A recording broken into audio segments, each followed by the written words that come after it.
pouvons pas cesser d'observer le ciel car de temps à autre, une planète de notre système solaire est victime d'un violent impact.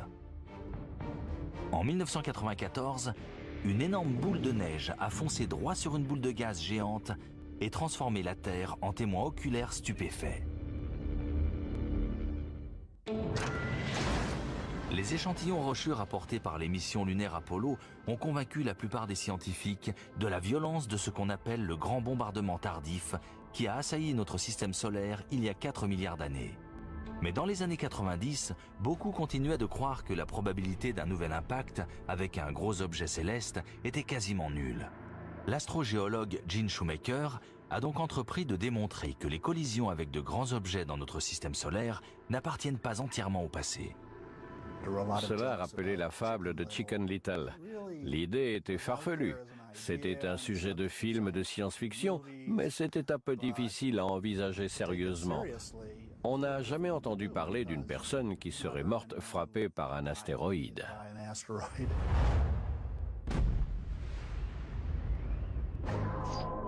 Mais Gene Shoemaker était de ceux qui ont pris au sérieux la possibilité d'être tué par un impact d'astéroïde. Il espérait que l'opinion publique reconnaîtrait la nécessité de poursuivre les recherches sur de futurs invités indésirables sur Terre. Mais d'autres pensaient différemment. Miraculeusement, en 1993, le ciel lui a fourni toutes les preuves dont il avait besoin. Dans la nuit du 24 mars 1993, Gene Shoemaker, sa femme Caroline et l'astronome amateur David Levy observaient le ciel à l'observatoire du Mont Palomar en Californie. Le ciel était nuageux. Les conditions n'étaient donc pas optimales pour scruter l'univers. Ils étaient sur le point de renoncer. Je regardais le ciel et j'ai remarqué quelques trouées dans les nuages. Alors je me suis dit que si le ciel s'éclaircissait, on devrait peut-être continuer notre observation. Je gardais l'espoir qu'on pourrait voir quelque chose. David était toujours très enthousiaste. Il repoussait les limites quand il s'agissait de filmer nos observations. Gene Shoemaker, en revanche, était réticent. La pellicule coûtait cher et la nuit n'était pas prometteuse. Mais David Levy n'a pas baissé les bras et c'est lui qui l'a emporté. Ils ont enregistré 4 bobines de film cette nuit-là. En les visionnant, Caroline Shoemaker a tout de suite su qu'elle avait quelque chose d'inhabituel. Elle a bondi de sa chaise en disant « David, Gene, je ne sais pas ce que j'ai là, mais ça ressemble à une comète aplatie. » Aucun de nous ne savait exactement de quoi il s'agissait. Nous n'avions jamais rien vu de tel. Afin de confirmer leur découverte, David Levy a immédiatement appelé son ami James Scotty à l'observatoire de Kitt Peak en Arizona. James Scotty était dubitatif, mais il a accepté de jeter un œil. Je l'ai rappelé 2 heures plus tard. Je lui ai demandé « Ça va ?» Il m'a répondu « Le bruit que tu entends, c'est ma mâchoire qui traîne par terre. » Je lui ai demandé si on avait une comète. Il m'a dit « Oh oui, vous avez une comète. » Une comète est un corps composé de glace, parfois avec un noyau rocheux et qui tourne autour du Soleil. Aujourd'hui, nous disons astéroïde pour désigner un objet rocheux, tandis que comète désigne un objet de glace. Mais avec ces définitions, nous commençons à nous rendre compte que nombre d'objets de la ceinture d'astéroïdes sont en réalité constitués de glace. Cela dépend de l'endroit où ils se sont formés. Soit ils contiennent de l'eau gelée parce qu'ils étaient loin du Soleil, soit ils se sont formés près du Soleil, auquel cas ils sont à peu près dépourvus d'eau. Il peut être difficile de prévoir le passage d'une comète, car leur orbite peut être extrêmement longue, jusqu'à 1 million d'années pour faire le tour du Soleil. Le calcul de l'orbite de la comète Shoemaker-Levy 9, comme on l'a appelée, a révélé qu'elle était passée à proximité de Jupiter en juillet 1992 et que la force gravitationnelle de la planète l'avait brisée en 21 fragments. Les comètes peuvent être très fragiles. Donc on voit un fragment ici, un autre là, mais jamais aligné comme dans notre cas. C'était vraiment une découverte très excitante. On voyait une enfilade de perles. Des perles très dangereuses, dont les calculs ont montré qu'elles étaient en route de collision avec Jupiter.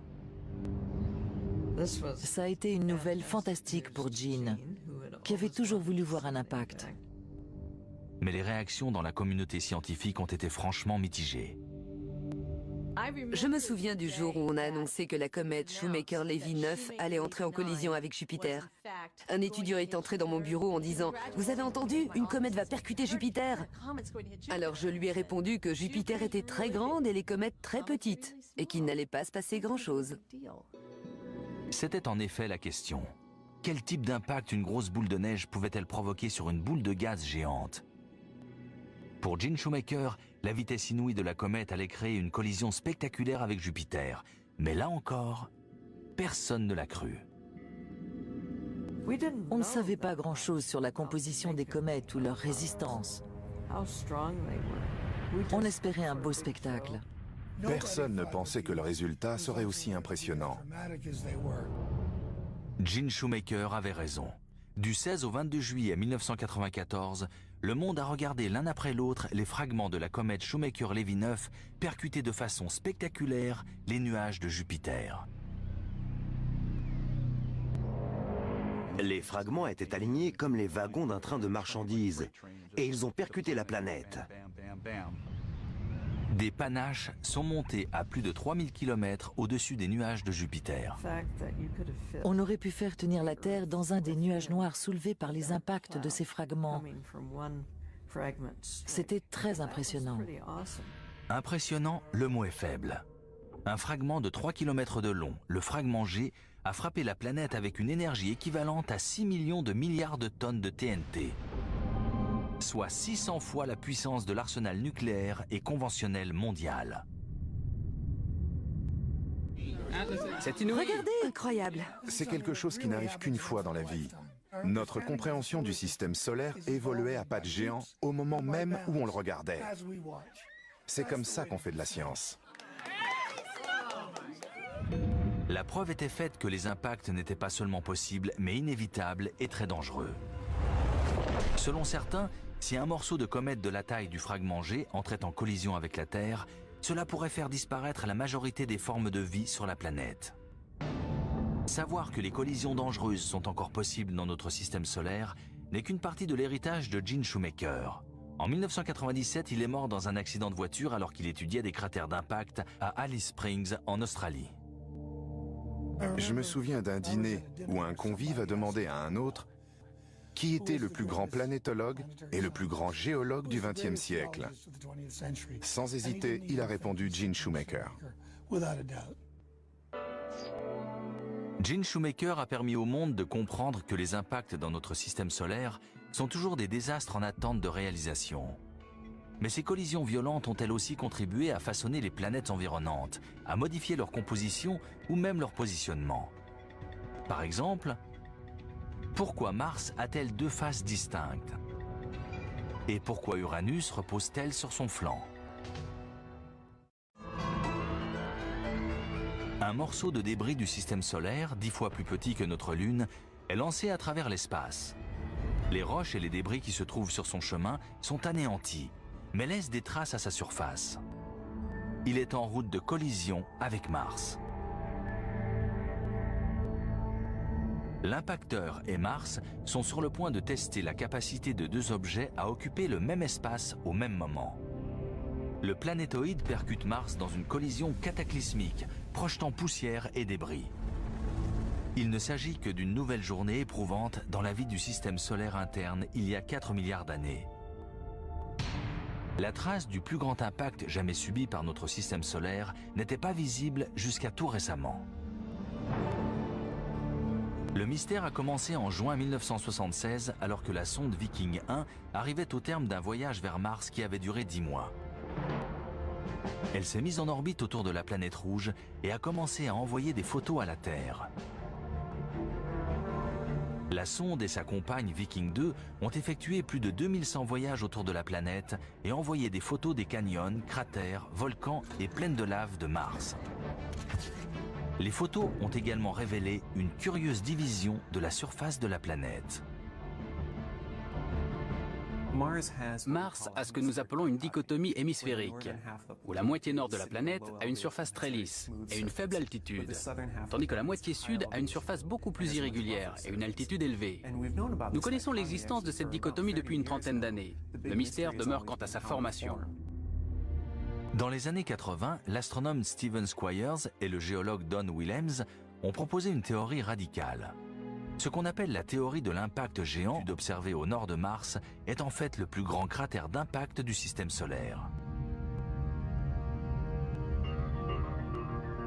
Grand comme l'Asie, l'Europe et l'Australie réunies, il recouvre 40% de la surface de Mars. Mais la théorie a rencontré des problèmes. Les scientifiques qui étudiaient les contours du cratère ont relevé une forme de haricot plutôt que l'ellipse que l'on s'attend à trouver avec ce type d'impact. Une équipe de scientifiques dont font partie Jeffrey Andrews Hanna et Bruce Banerdt ont récemment entrepris de mettre au point une image plus nette de ce cratère d'impact. À l'aide de relevés topographiques et gravitationnels, ils ont pu voir sous les flots de lave qui inondent le dôme de Tharsis, où se trouvent les plus grands volcans du système solaire. En retirant les effets de l'activité volcanique, ils ont pu distinguer la forme réelle du cratère. Il nous a donc été donné de voir ce qui était là depuis sans doute 4 milliards d'années. Et nous avons découvert que le contour de la zone n'était pas du tout en forme de haricot comme on le pensait, mais dessinait en réalité une ellipse régulière. Il s'agit d'une observation très importante, car le seul et unique processus que nous connaissons qui soit capable d'engendrer une énorme dépression elliptique comme celle-ci, c'est un impact géant. Les plus grands bassins d'impact présents dans le système solaire ont tous cette forme elliptique. Les simulations indiquent que l'impacteur devait mesurer 1900 km de diamètre, soit à peu près la taille de Pluton, se déplacer à plus de 30 000 km/h et qu'il a dû frapper Mars à un angle de 45 degrés. L'impact a dégagé une énergie énorme. Il n'est pas étonnant que les estimations datent l'impact sur Mars à l'époque tardive de la formation de notre système solaire, il y a 4 milliards d'années. Il s'agit d'un des deux impacts géants qui marquent encore des planètes de notre système solaire. On peut déceler les traces de l'autre impact dans la position couchée d'Uranus. Située au bout du système solaire, Uranus est plutôt terne. Elle possède des anneaux, mais bien moins spectaculaires que ceux de Saturne. Uranus est une géante de glace, mais elle est ridicule à côté de ses voisines Jupiter et Saturne, qui sont des géantes gazeuses. Comme la Terre, Uranus a un noyau solide, mais la similitude s'arrête là. On ne pourrait pas poser de vaisseau à sa surface. Son atmosphère est extrêmement dense, à tel point qu'on dirait du pudding. Ce pudding repose sur un lit de glace qui compose le manteau de la géante. Mais la caractéristique spectaculaire qui différencie Uranus des autres planètes, c'est qu'elle est complètement de travers. Pendant des années, son alignement étrange a intrigué les astronomes.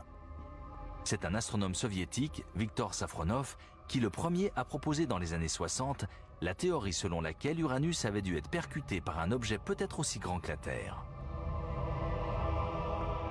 Toutes les planètes ont un axe de rotation avec le pôle nord et le pôle sud aux deux extrémités. La Terre est inclinée de 23,5 degrés, Mars de 25 degrés, Jupiter a une inclinaison quasi nulle. Mais Uranus est très étrange parce qu'elle penche de plus de 90 degrés.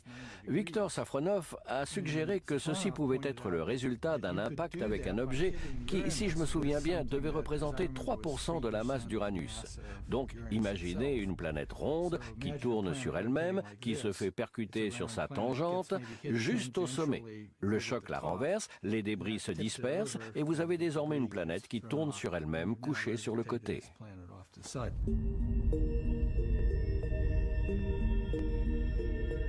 Les impacts ne se contentent pas de renverser les planètes comme Uranus ou de modifier complètement leur surface comme sur Mars. Il arrive aussi que les objets célestes percutent les planètes avec une telle force que des fragments de la planète percutée vont retomber sur d'autres planètes. Nous savons que des météorites atterrissent parfois dans des champs, des déserts ou n'importe où. Et parfois ces météorites sont des morceaux arrachés à une planète qui nous renseignent sur un autre monde. Notre système solaire n'est pas un lieu bien ordonné. De nombreux débris n'ont pas fusionné avec une planète. Ces objets flottent dans la ceinture d'astéroïdes entre Mars et Jupiter comme autant de laissés pour compte qui cherchent la bagarre. Les collisions engendrent des collisions lorsqu'un impact déplace des morceaux de planètes qui finissent eux-mêmes par s'écraser sur une planète. Ces objets sont la preuve tangible qu'il existe des impacts dans notre propre système solaire. Par une réaction en chaîne, ces impacts qui se sont produits il y a plusieurs milliards d'années à des millions de kilomètres peuvent faire atterrir chez nous ces visiteurs du lointain qui nous renseignent alors sur le système solaire. Ils traversent l'atmosphère à une vitesse phénoménale, ce qui génère de la chaleur et une pression élevée. Ils prennent feu et bien souvent ces fragments explosent dans l'atmosphère avant de tomber en pluie de poussière sur la planète. Chaque enfant qui a vu une étoile filante dans le ciel a vu un impact d'origine extraterrestre. Nous sommes nombreux à avoir vu des collisions cosmiques. Simplement, on ne savait pas de quoi il s'agissait. Les météores qui se consument dans l'atmosphère sont un phénomène courant, et il arrive qu'une partie du météore survive et entre en contact avec la Terre. Son statut de survivant lui vaut un nouveau nom, celui de météorite. À partir de ce moment, sa tête est mise à prix. Une catégorie d'individus peu nombreux, les chasseurs de météorites, se spécialisent dans la traque de ces précieux rochers qui ont voyagé à travers notre système solaire et se lancent dans une poursuite qui relève à la fois de la science, du commerce et d'un loisir qui a viré à l'obsession. Geoffrey Notkins et Steve Arnold comptent parmi les chasseurs de météorites les plus prolifiques et déterminés. Parfois, nous allons dans des coins complètement perdus, où une personne saine d'esprit n'irait jamais mettre les pieds, uniquement dans l'espoir de trouver des petits bouts de débris cosmiques. Pourquoi ? Les météorites sont incroyables. Elles représentent une chance de pouvoir tenir un peu d'un monde extraterrestre dans sa main. Ce sont aussi de véritables trésors. Ces morceaux d'autres planètes qui atterrissent chez nous sont classés en fonction de leur valeur. Il n'est donc pas étonnant que les météorites les plus rares aient le plus de valeur. Des morceaux de la planète Mars ont été projetés dans l'espace par des impacts de météorites à la surface de Mars. Sur les milliers de météorites qui ont été découvertes sur Terre, une trentaine seulement provient de Mars. C'est un des matériaux extraterrestres les plus rares qu'on ait pu récupérer. La valeur au gramme des météorites martiennes est 35 fois supérieure à celle de l'or. Ce petit morceau pèse environ 15 grammes. Et c'est un morceau de Mars. Une évaluation, à minima, estime sa valeur à 15 000 $. Toutes les autres météorites présentes dans cette salle réunie valent moins que ce spécimen. Mais c'est vrai pour beaucoup de météorites. Elles peuvent nous transmettre des informations sur la composition d'une planète voisine. La distance et le coût élevé ne nous ont pas permis d'aller sur Mars pour y prélever un échantillon. Mais l'univers nous en livre certains, rarement et gratuitement grâce à d'anciens impacts. Les météorites vont parfois au-delà de la transmission d'informations sur d'autres planètes. Elles ont souvent servi de tremplin à d'importantes avancées technologiques dans le programme spatial. Les météorites ont été étudiées dans les premiers temps de la conception des navettes spatiales. Elles ont une forme optimale pour voyager dans l'atmosphère. Au fur et à mesure de son avancée dans l'atmosphère terrestre, cette phase de la météorite reste orientée vers la Terre, d'où le terme orientation. Donc, au cours de son trajet dans cette position fixe, la surface a fondu et s'est courbée vers l'arrière pour prendre cette jolie forme de bouclier. Derrière le bouclier, le météore fond et se déforme, car la température dépasse les 1000 degrés. C'est ce qui explique ces empreintes de pouces qu'on ne trouve que sur les météorites. Ces petites bosses apparaissent quand la surface du météore est en fusion. C'est pourquoi les météorites, dont l'orientation est visible, ne sont pas seulement rares, mais très précieuses aux yeux des collectionneurs qui s'intéressent à leur aspect sculptural. Ce qui leur arrive pendant qu'elles traversent l'atmosphère ne se retrouve jamais sur une roche terrestre. Une roche terrestre n'aura jamais cet aspect. C'est leur traversée brûlante de l'atmosphère et la fusion qui en résulte qui crée ce qu'on pourrait décrire comme une sculpture extraterrestre. En dépit de leur attrait physique, ces sculptures de l'espace n'atteignent pas la valeur de leurs cousines martiennes ou même lunaires. Les morceaux de la Lune arrivent en deuxième position en termes de rareté et de valeur. Les cratères d'impact lunaire ont aussi fait office de base de lancement. Certains cratères sont énormes. Les impacts ont dû propulser énormément de débris lunaires dans l'espace. Et de temps à autre, un petit morceau arrive jusqu'ici. La plupart des météorites sont en fait issus de la ceinture d'astéroïdes. Nous ne pouvons pas nous rendre physiquement dans la ceinture d'astéroïdes. Donc, les météorites nous offrent la chance de pouvoir étudier la conde de notre système solaire. Certains sites sont encore riches de météorites. On creuse notamment beaucoup à Brenham, au Kansas. Nous nous trouvons dans le champ d'éparpillement de Brenham. Il y a entre 2 et 10 000 ans, un météore géant a explosé alors qu'il arrivait de l'ouest-nord-ouest. Il s'est pulvérisé en morceaux qui se sont éparpillés partout sur le terrain de cette ferme. On a vraiment trouvé beaucoup de météorites dans ce champ précis où nous sommes. C'est excitant d'être ici. On sait que des météorites sont tombées ici. En reste-t-il? C'est ce que nous sommes venus découvrir. À ce jour, 3,5 tonnes de météorites, éléments de notre système solaire, ont été extraites de ces champs, y compris celle découverte par Steve Arnold, une météorite palasite de 650 kg, la plus grosse du monde. Ces météorites sont composées de pierre, de fer et contiennent des cristaux d'olivine. Les palasites sont rares, précieuses et difficiles à trouver. Comme des fermiers retournant un champ, Geoffrey et Steve doivent inspecter chaque parcelle du terrain. Manquer une zone, c'est peut-être manquer une météorite. Bien.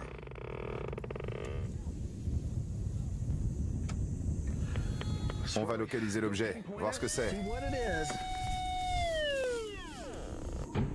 Creuser n'est jamais facile, mais une poussée d'adrénaline accompagne la chasse.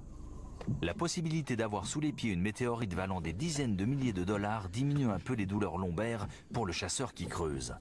Par contre, ça ne diminue pas la déception de trouver une fausse météorite, comme cette roue pleine de rouille. C'est la plus belle de nos fausses météorites, à vrai dire. C'est clair. Elle ne vaut rien, bien sûr. La chasse se poursuit dans un champ 3 km au sud.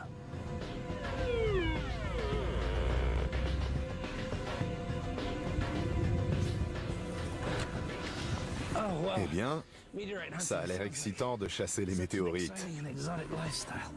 Cette fois, l'excitation est légitime. Ils ont trouvé quelque chose dont la forme et le contenu métallique suggèrent qu'il s'agit bien d'une météorite. Vise-moi ça. Ça m'a l'air d'être un beau morceau. Je l'ai. Regarde. Félicitations. Félicitations. Oui. Elle est enterrée là depuis peut-être 5, 10, 15 000 ans, dans l'attente d'être enfin mise au jour.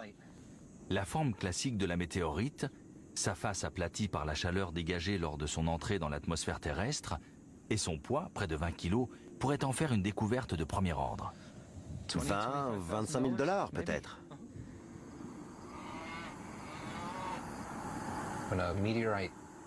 Quand une météorite arrive ici, non seulement elle a survécu à un embrasement inouï à travers notre atmosphère, mais c'est un peu de l'histoire d'un monde depuis longtemps disparu que nous ne verrons jamais ou nous n'irons jamais. On apprend beaucoup sur le cosmos qui nous entoure en étudiant les météorites.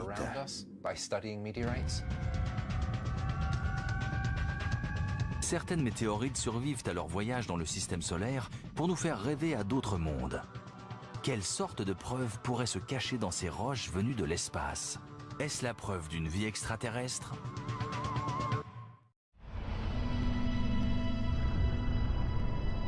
La vie. Nous en recherchons des signes dans notre système solaire. Nous interrogeons sans relâche ses origines sur Terre, mais d'où vient vraiment la vie? Pas seulement les premiers organismes vivants, mais les éléments constitutifs qui ont permis l'évolution de la vie. Les collisions cosmiques pourraient bien être la clé de la diffusion des graines de vie à travers notre système solaire et l'univers. La vie sur Terre s'est constituée il y a entre 3,5 et 3,8 milliards d'années. Au moment où le chaos du grand bombardement tardif commençait à s'apaiser et où les conditions ont permis la formation de l'eau, des astéroïdes et des comètes ont traversé le système solaire et se sont écrasés. Ces objets célestes pourraient avoir beaucoup de choses à nous dire sur le moment et le lieu où la vie s'est constituée. En effet, les molécules organiques, qui sont les éléments constitutifs de la vie sur Terre, dérivent aussi dans l'espace, dans les noyaux des comètes et à la surface des astéroïdes. Nous sommes constitués du même matériau que notre environnement. Et je dirais même plus, nous sommes constitués du matériau issu d'étoiles devenues lourdes, qui, quand elles explosent et deviennent des supernovas, se dispersent partout dans l'espace. Certains fragments nous arrivent sous la forme de comètes, qui ensuite deviennent nous, des hommes. Donc en un sens, nous sommes faits d'étoiles et de comètes. Ceci au sens propre.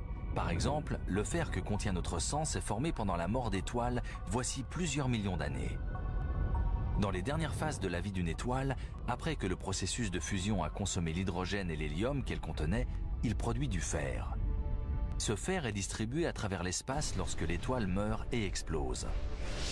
Ce système de distribution projette les éléments constitutifs de la vie dans notre galaxie et au-delà. Aussi, quand on regarde le ciel étoilé, on est en droit de se demander si la vie existe ailleurs. Étonnamment, les collisions dans notre système solaire apportent parfois la recherche de vie extraterrestre directement à la surface de la Terre. En 1984, en Antarctique, des chasseurs de météorites ont découvert une roche étrange qui a déclenché une forte controverse quant à la possibilité de la vie sur Mars. Elle n'était qu'un morceau de roche à la surface de Mars, qui vaquait joyeusement à ses occupations, quand un autre météore plus grand a percuté la planète Mars et donné une impulsion suffisante à la roche pour la libérer de la pesanteur martienne, l'envoyer dans le système solaire, où elle a vadrouillé pendant un moment, avant de rencontrer le puits gravitationnel de la Terre et de tomber sur notre planète. On lui a donné le nom de ALH 84001, et il s'agit peut-être de la météorite la plus importante jamais découverte. Today, Rock 84001 speaks of the possibility of life. The simplest explanation to us is Martian life. Elle contenait effectivement des traces de composés carbonés. L'examen au microscope a montré des structures évoquant une forme de vie simple. On en a donc conclu que cette météorite contenait la preuve de la vie sur Mars. ALH 84001 semblait contenir des fossiles microscopiques d'une ancienne bactérie martienne. On avait 4 séries d'indices. La présence du minerai lui-même, la présence de petits grains de minerai de fer qu'on appelle magnétite et qui sont présents dans les bactéries terrestres. La présence des fossiles et la présence de composés carbonés qui, sur Terre, indiquent un processus de vie. Pris ensemble, ces 4 séries d'indices ont mené à l'hypothèse que la vie avait existé sur Mars. Ces découvertes ont engendré à la fois l'espoir et des discussions virulentes. Est-il possible qu'une collision passée ait déposé la première preuve de vie extraterrestre juste sous notre nez ? Cette conclusion a été très controversée et la majorité des scientifiques la considèrent comme erronée. Mais cette météorite a soulevé un intérêt 1000 fois supérieur à ce qui se serait passé avec une météorite ordinaire. Des scientifiques ont suggéré que les molécules organiques contenues dans la météorite étaient le résultat d'une contamination par la glace de l'Antarctique, ou bien que leur formation ne relevait pas d'un processus biologique. En dépit de ce contretemps, la recherche d'une vie extraterrestre continue. Là où la vie peut advenir, elle advient. La vie existe sur Terre dans des environnements très isolés, là où règnent des conditions extrêmes. La vie semble être une propriété de l'univers très résistante.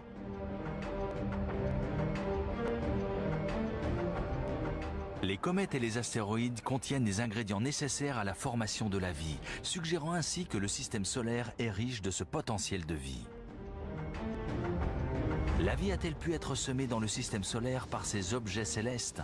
Ces impacts avec les planètes ont-ils pu projeter dans l'espace les ingrédients nécessaires à la vie qui aurait germé sur une autre planète ? Pourquoi pas ? Nous savons que ces impacts se produisent tout le temps et qu'ils sont à la fois une bénédiction et une malédiction. Ce type d'impact peut-il être le facteur limitant ultime ? Peut-être que sur certaines planètes, l'évolution permet l'existence de civilisations intelligentes qui s'apprêtent à construire des engins spatiaux pour aller parcourir le reste de l'univers. Et tout à coup, pouf, un astéroïde arrive au mauvais moment. Nous ignorons quelle est réellement l'évolution du système. Les collisions ont bâti les planètes.